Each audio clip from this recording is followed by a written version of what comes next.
Bonjour, je vous retrouve aujourd'hui pour ce nouvel épisode de mon podcast Ma bulle de psy. Je suis Florence Davini et chaque semaine, je réponds à vos questions, que ce soit des questions que vous vous posez sur votre vie de couple ou sur vous-même. N'hésitez pas à m'envoyer un email si vous souhaitez que j'apporte une réponse à votre problématique actuelle. J'y répondrai volontiers dans un prochain podcast. Vous trouverez mon adresse mail en bas de celui-ci. Chaque épisode est une invitation à réfléchir à votre problématique et à mettre en place des actions différentes, des habitudes nouvelles pour pouvoir apporter des changements positifs et significatifs dans votre vie. Si cela vous plaît, je vous invite à partager ce podcast auprès de vos proches qui en ont besoin.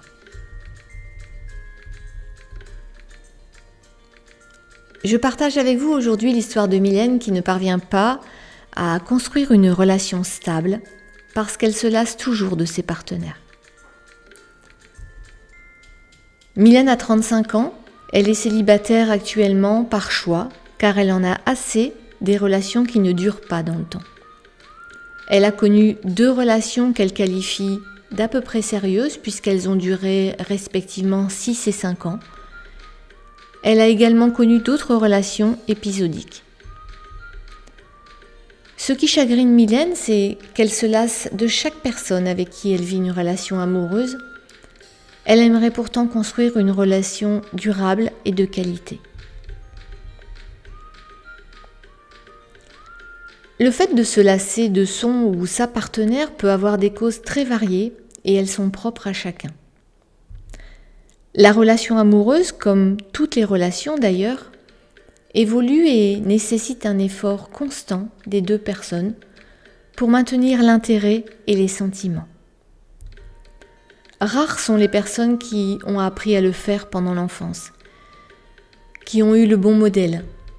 Il est donc important d'apprendre au quotidien à faire évoluer son couple pour s'y sentir bien et pour que ce dernier soit le cocon dans lequel on vient se ressourcer. Je le dis régulièrement au travers de mes vidéos et de mes podcasts, cela passe par la communication. C'est en y réfléchissant ensemble et en parlant que l'on peut déterminer la manière dont on veut choisir de faire évoluer son couple. L'essoufflement de la relation peut être dû à un manque de communication, à un manque d'écoute, à un manque de soutien. Cela signifie une vie à 2 mais sans réelle connexion émotionnelle. Dans ces conditions, l'un des partenaires ou même les 2 peuvent se sentir seuls malgré une vie à 2. Ils peuvent se sentir incompris et cela amène une distance et une grande lassitude. Alors veillez lorsque vous voulez cette communication, lorsque vous voulez cette écoute et ce soutien, à mettre cela en place dans votre couple même si l'autre ne le fait pas de suite. Ça montre la voie à celui ou à celle qui ne sait pas comment faire. Et si vous constatez ce manque dans votre relation, parlez-en ensemble pour ne jamais oublier de l'intégrer dans votre quotidien.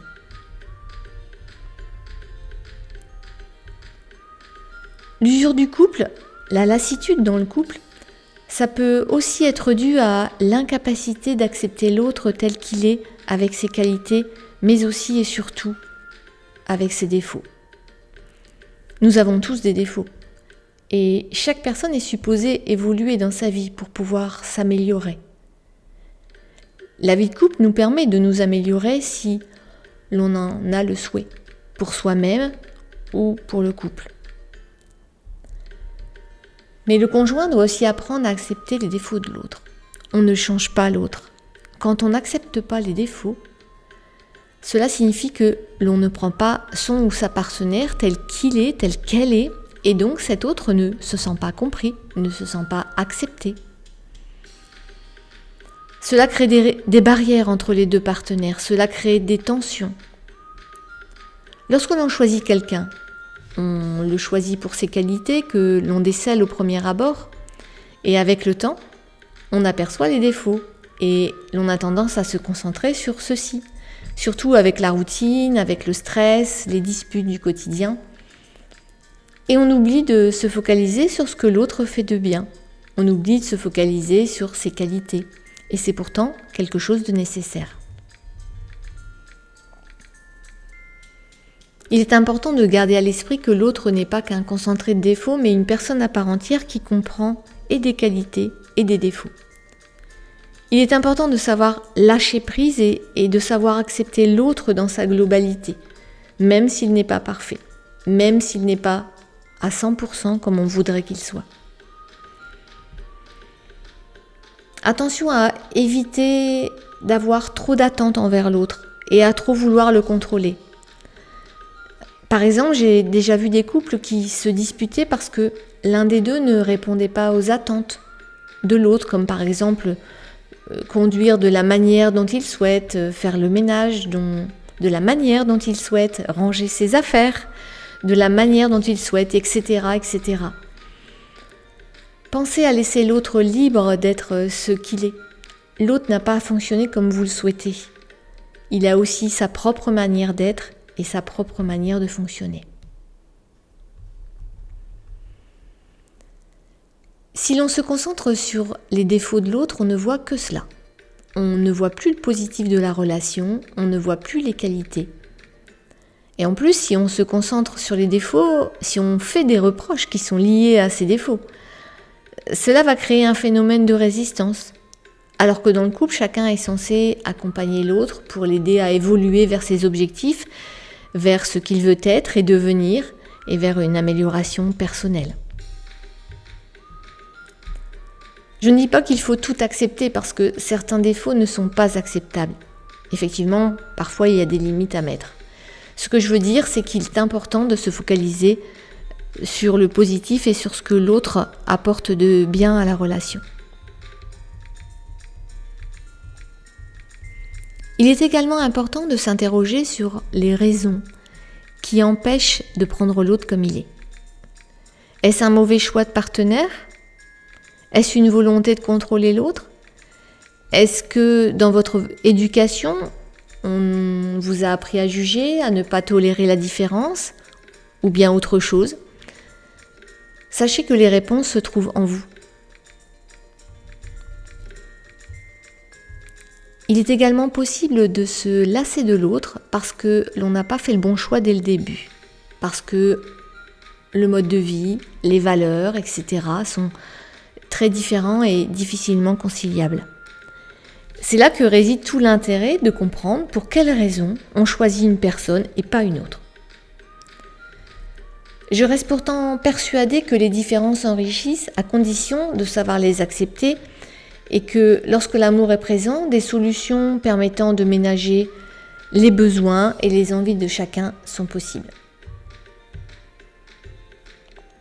Parfois, on fait le choix d'une personne pour les mauvaises raisons.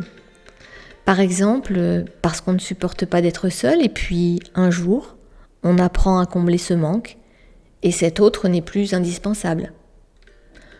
Autre exemple, on choisit l'autre parce que c'est le moment de faire un enfant, par envie, parce que l'horloge biologique tourne et lorsque l'enfant est là, la présence de l'autre n'est plus indispensable.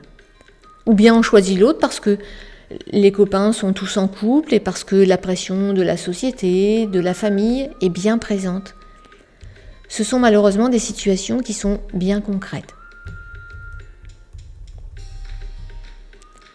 Alors je vous donne là quelques hypothèses, mais il existe tellement de raisons de connaître la lassitude dans le couple qu'il est important de s'interroger sur soi, de s'interroger sur son couple pour en comprendre les raisons profondes. Cela permet soit de mettre en place des actions nécessaires pour y remédier, soit de faire un choix différent au moment de la rencontre, un choix beaucoup plus éclairé qui va tenir compte des besoins, des envies et des valeurs de chacun. N'hésitez pas à vous faire accompagner si vous voulez mettre en lumière ce qu'il se passe en vous, par moi si vous le souhaitez. Et je vous retrouve la semaine prochaine pour un nouveau podcast.